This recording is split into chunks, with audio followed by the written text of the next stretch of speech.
Boa tarde a todos, todas. Quem está vindo pela primeira vez na casa, sejam bem-vindos. Esse é um momento muito especial que a gente vai ter 10, 15 minutos para a gente poder refletir um pouco sobre a nossa vida e sobre aquilo que realmente nutre o Espírito. E para isso a gente sempre coloca um dos trechos, uma das obras da codificação, junto com o apoio de Chico Xavier e outros grandes espíritos como Emmanuel, que é quem hoje a gente vai falar. Hoje a gente vai falar sobre o tema administração, que está no livro Fonte Viva e que está no capítulo 75. Não à toa chama Fonte Viva, porque é a água que sacia. Enquanto muitas vezes nós estamos bebendo de certas fontes que não saciam, mas ao contrário, nos deixam com mais sede. Por isso que é a fonte viva, porque de fato nutre. E essas palavras, elas têm essa condição. E hoje a gente vai falar sobre administração. Quando a gente fala sobre administração, qual a primeira coisa que vem na mente? Administrar o quê? Os bens, tá? A parte de dinheiro, a questão de fortuna, a primeira coisa que a gente fala, administrar os bens. Mas não é isso que Emmanuel está querendo dizer. Ele está nos convidando a um outro tipo de administração. E para isso, ele vai se apoiar na parábola do administrador infiel, que é uma parábola longa, eu vou só resumir, e que ele pega um trechinho, ele vai pegar o trecho e fala assim: dá conta de tua administração. Só isso. Dá conta de tua administração. Quem dá conta? Nós. Então, veja que não é só um pedido para mostrar a administração, como também você ser autorresponsável por isso. E a parábola do administrador infiel é um administrador que começam a falar para o senhor das terras: olha, ele está dissipando seus bens, fica esperto, ele não é de confiança. E aí o senhor chama ele e fala: dá conta de tua administração. E verifica de fato que há questões de desvio. E ele vai demitir. Ele vai falar: está demitido, sendo que na época era para ser preso, inclusive. Então a gente volta nos costumes da época. Então ele foi muito misericordioso. Só que o administrador, em vez de seguir, ele continuou a sua infidelidade. Ele falou com outros devedores, perdoou dívidas, e o senhor, ao final, coloca uma sabedoria como quem diz: bom, então você foi astuto, parabéns. Mas o quanto que isso vai de fato te elevar como ser humano? É uma reflexão muito importante nos dias de hoje. O quanto que a astúcia, de fato, a pessoa está ganhando. E por isso que no final ele vai falar: nós podemos só servir a um senhor. Não podemos servir a dois senhores. Que na época a gente fala Deus e Mamon. E Mamon, no aramaico, significava riqueza, significava dinheiro. Não é que o espiritismo ou o cristianismo fala que é errado a gente cultivar e buscar a questão da riqueza e do dinheiro. Não é isso. Mas a questão é a forma que nós estamos olhando isso. Se é um meio ou se é um fim. E esse é o ponto que muitas vezes nos escraviza. Tanto é que no espiritismo, qual que é a ideia? Aos poucos nós vamos combatendo as nossas más paixões. O ciúme, o ódio, a malevolência, essas paixões que na verdade elas vão nos trazer cada vez mais sofrimento. Não à toa que os gregos chamavam paixão de patos, que é o sofrimento. E quando a gente começa a olhar a evolução espiritual, Kardec, ele vai nos dar a escala espírita. Ele vai dizer: olha, tem 3 ordens de espírito. 3. Tem espíritos de terceira ordem, que são os espíritos imperfeitos. Nesses espíritos, há uma predominância da matéria sobre questões mais elevadas. Na segunda ordem, são espíritos bons. Você tem uma predominância do espírito sobre a matéria. Percebe a diferença? E por isso que antigamente se falava que felicidade é igual mente acima da matéria. Então a gente começa a entender a importância de dar conta da nossa administração. E aí, quais são os recursos que ele vai falar aqui para a gente? Quais são os recursos que nós temos que olhar na nossa administração? Ele vai falar diversos. O primeiro, ele vai falar o corpo. o corpo é um templo sagrado. Será que aquilo que a gente faz no corpo, uma vez que nós vamos encarnar um dia, vai ser apagado? E não. O Espiritismo, quando nos fala do perispírito, que chamamos também de modelo organizador biológico, tudo que nós fazemos com o nosso corpo tem consequências. É por acaso que alguém nasce com algum problema respiratório, quando na verdade se tratava de um fumante em encarnações passadas? Então a gente acha de que isso não vai ter consequência, mas tudo que a gente faz para o corpo lesa os órgãos, que por sua vez lesam o perispírito. Então aqueles que muitas vezes optaram pelas vias infelizes, né, de tirar a sua própria vida, seja através de tomar algum tipo de veneno, coisas do tipo, podem renascer com síndromes terríveis no trato intestinal. E tudo isso não é por acaso. Né? Então tudo que a gente faz para o nosso corpo, nós respondemos. Pessoas que nascem, por exemplo, com uma diabetes do tipo 1, e que já nascem com essa predisposição, será que foram almas que não trataram devidamente do seu corpo? Então não existe acaso, né? Tudo tem um porém quando se trata da nossa administração. E o corpo, ele não é nosso. Nós somos usufrutuários. Tudo que nós fazemos com esse corpo, nós respondemos. Inclusive as coisas boas. Até porque, se a gente for ver a gratidão, pesquisas da neurociência indicam, quando a gente pratica cada vez mais a gratidão, isso melhora a pressão arterial, melhora toda a parte imunológica, melhora o humor, melhora as nossas relações sociais, tem diversos benefícios. Por isso que o Cristo vai falar, se teu olho for luz, o seu corpo também será. Então aquilo que nós estamos olhando, aquilo que nós estamos fazendo, determina o nosso corpo. E vamos além, não é só o corpo físico, é o corpo energético também. Então as enfermidades, quando a gente fala das doenças psicossomáticas, elas vêm de uma fonte. Psique, alma, soma, corpo. Então não por acaso somos acometidos de certas doenças e enfermidades. Muitas vezes pela incúria, né, pelos vícios, muitas vezes pelas preocupações excessivas e as descargas energéticas que cristalizam, mas tudo é a nossa administração. E o plano espiritual, de uma maneira geral, sempre nos exorta à autorresponsabilidade. É legítimo se revoltar com Deus quando nós fomos os artífices da nossa própria infelicidade?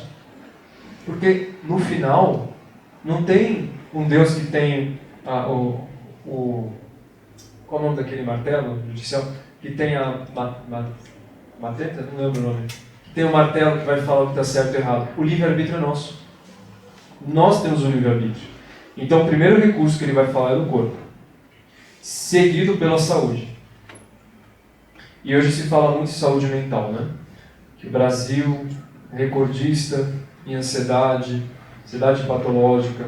Saiu uma pesquisa recente do Instituto Ayrton Senna que diz que depois da pandemia, 69% dos jovens estão sofrendo de algum tipo de ansiedade patológica ou depressão. 69%.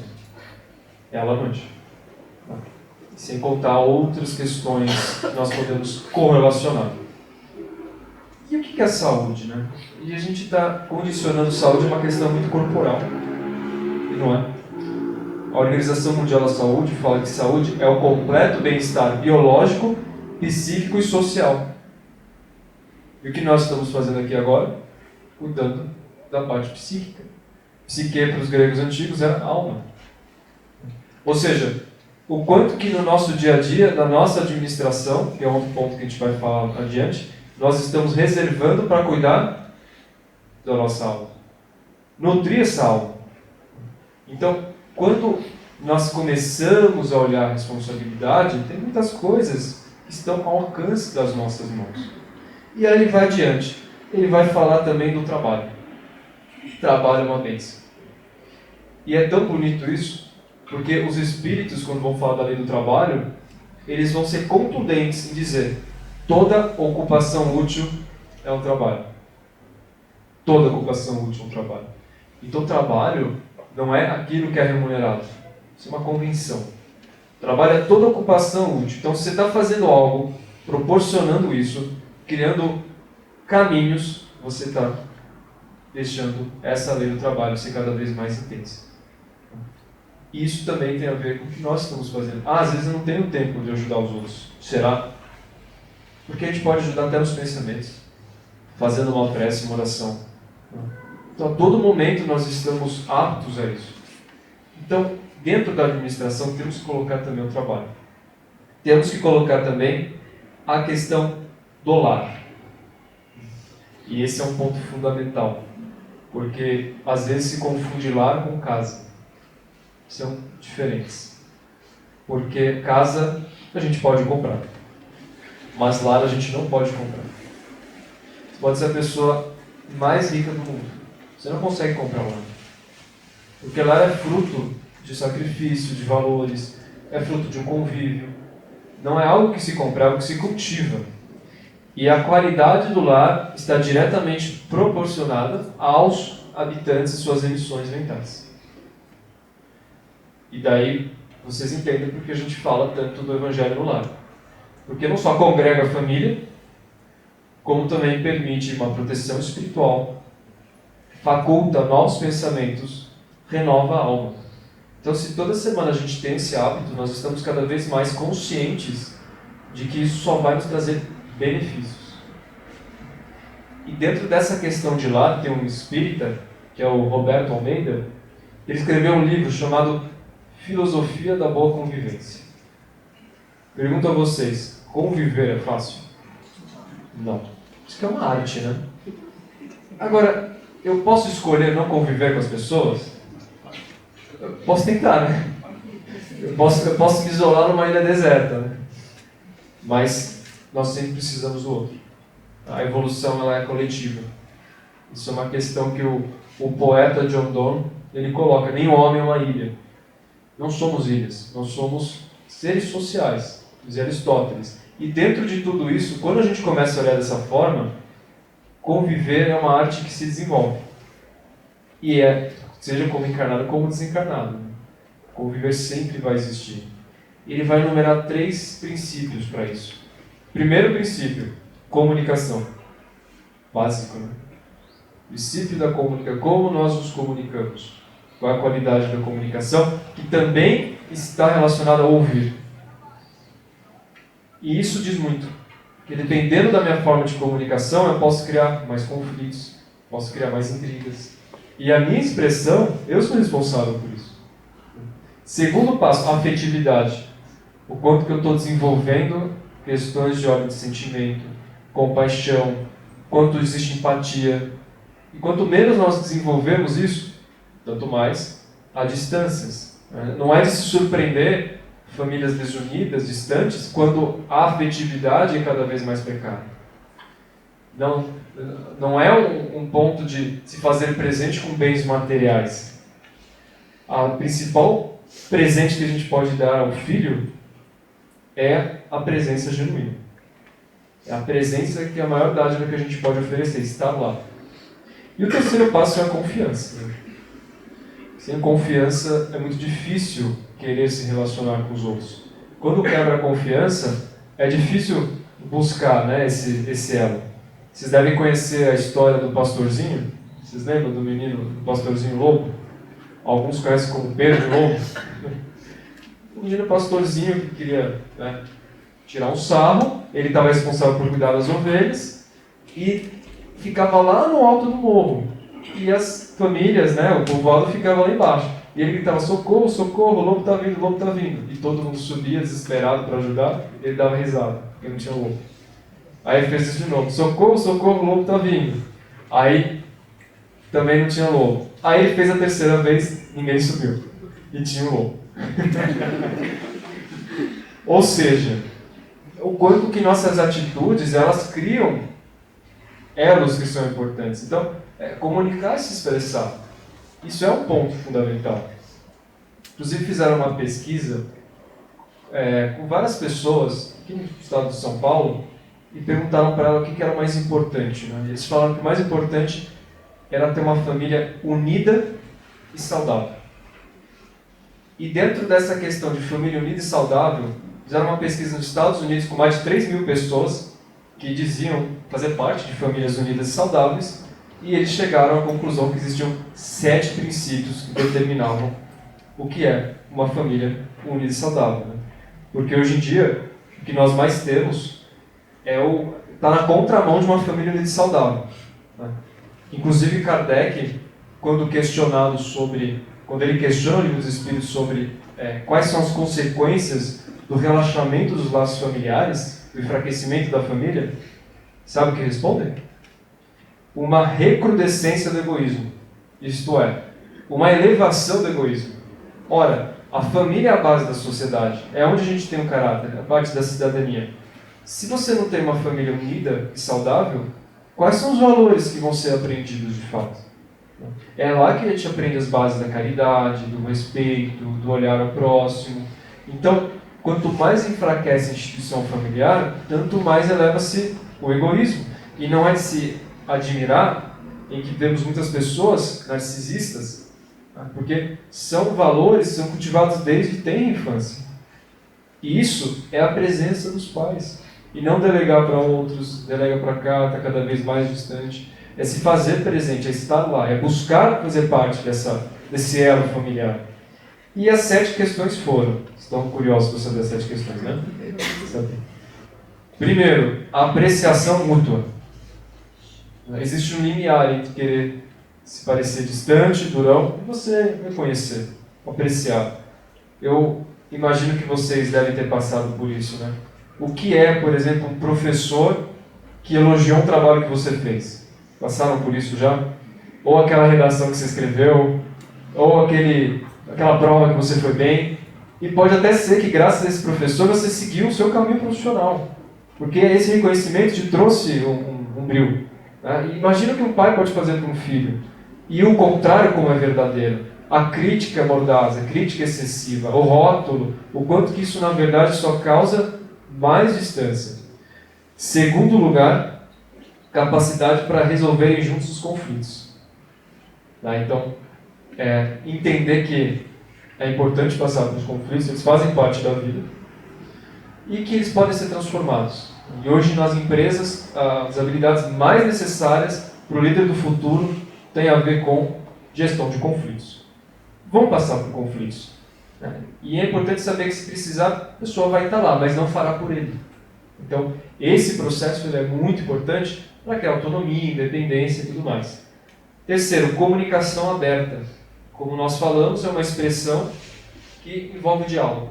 A comunicação ela tem esse processo de diálogo. Estão anotando alguns, mas estou querendo falar devagar. Quarto, compromisso mútuo. E esse ponto é muito importante porque os filhos aprendem muito mais pelos exemplos do que pelas palavras. Faz isso, faz assim, mas aí eles se respaldam onde? Nos exemplos. Então esse compromisso daquilo que você gostaria do mundo, daquilo que você gostaria de passar para a família, é você que tem que ser. É um compromisso.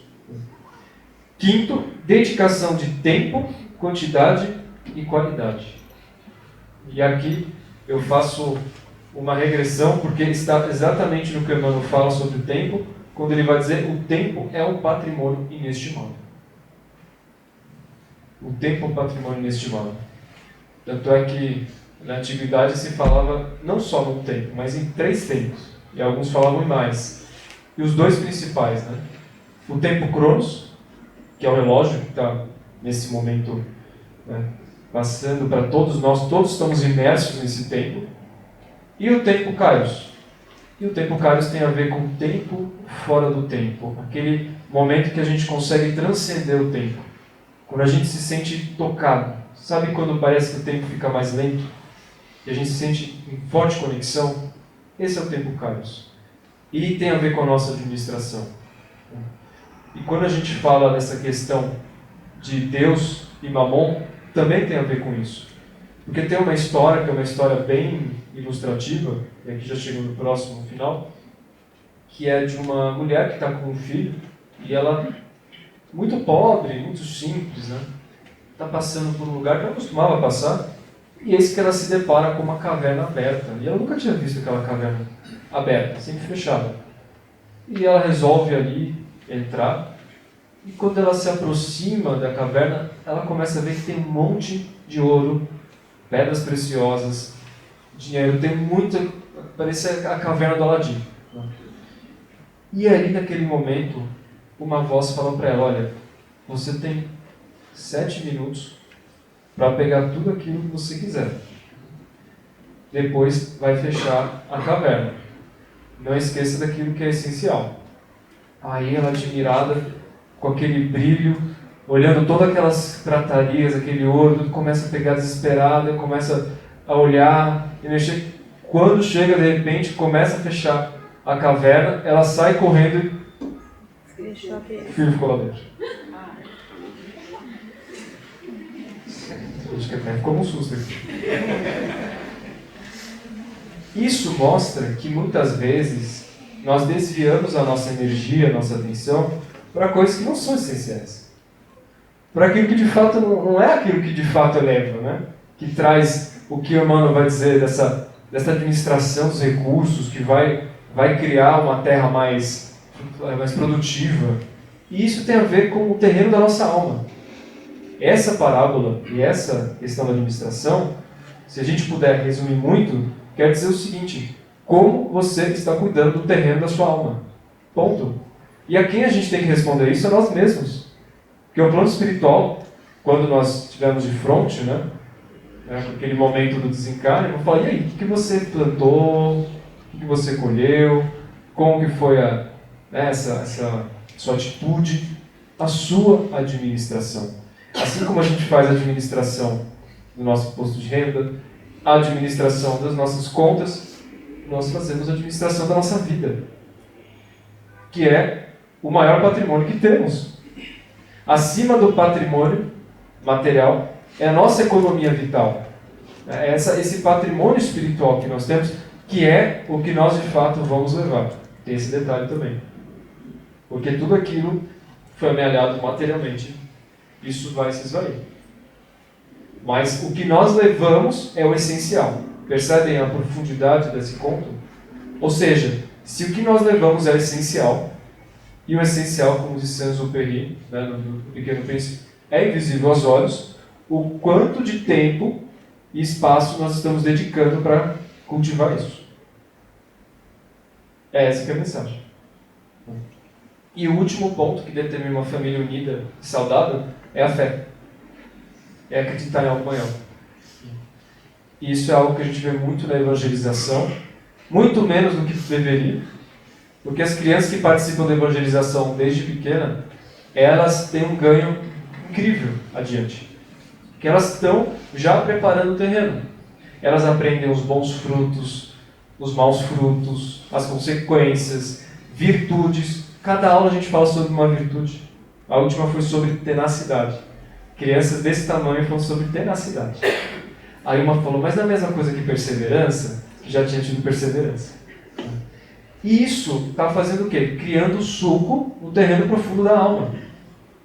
Eu lembro, quando eu era menor, que participava da evangelização, até hoje, a árvore dos bons frutos e maus frutos. E isso fica na alma. E o plano espiritual usa em momentos estratégicos, nos lembram dessas áreas. Então, se a família não cria, né, fomenta essa questão da fé e busca um ideal maior, muito provavelmente que o egoísmo faça morada no coração. Então, esses pontos são pontos da administração do terreno da nossa alma. E para finalizar, o Emmanuel vai fazer uma provocação que eu vou ler na integridade, que serve para cada um, para que a gente possa ter consciência. Ele vai dizer: que fazes, portanto, dos talentos preciosos que repousam em teu coração, em tuas mãos e no teu caminho? Dá conta de tua administração. Que assim seja. Graças a Deus.